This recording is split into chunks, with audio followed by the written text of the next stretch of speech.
His mother, she had his back. I mean, she would do anything for him. She loved her some Rick. I think that was her favorite child. I mean, seriously.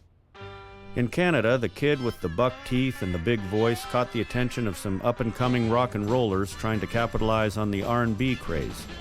And that's how Rick James ended up in the protest scene and playing in a band with Neil Young. He kind of finds himself in a Neil Young, Joni Mitchell, anti-war, protesty, hippie, white alternative culture.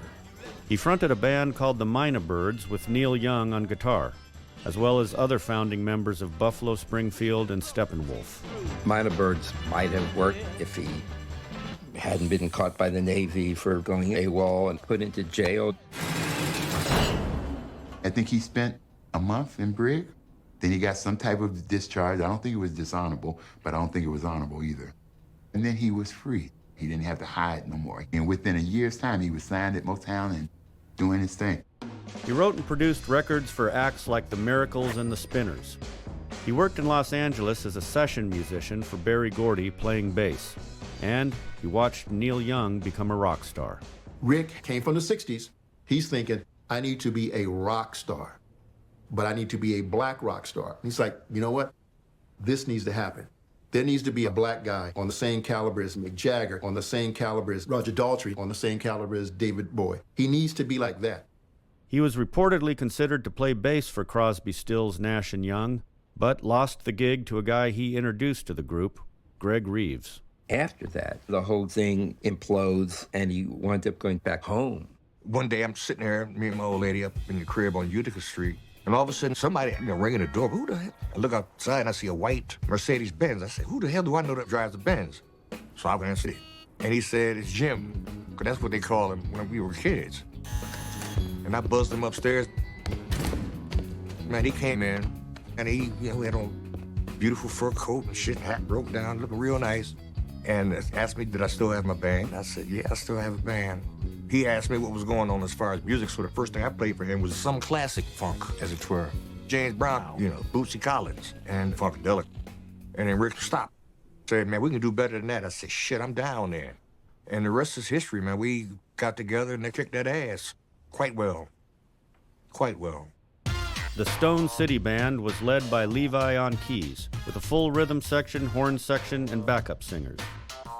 Over the years, the lineup included Danny Lamel, William Reinhart, Joanne McDuffie, Lannis Hughes, and his brother Nate, among many, many others. Rick James started his own term, punk funk. He was the king of punk funk. When we first came out, New Wave was just ending. Punk music was just starting. Punk funk was basically just the rebellious part of punk, and then adding funk to that. He started a movement, rebellious and danceable music that's everyday life. The first album, Come Get It, featured Mary Jane, about a girl named Mary Jane, and how she was his main thing. We used to come up with grooves at sound check, and Rick would write to that stuff. And that's how most of the songs came about. Simple, but hummable. And I used to tell guys, how important it was that you play stuff that people, when they're taking a shower, can hum. Danny Lamel, the saxophone player, used to play all those notes and all that extra shit, man. Come on, that's jazz. I call it broke music.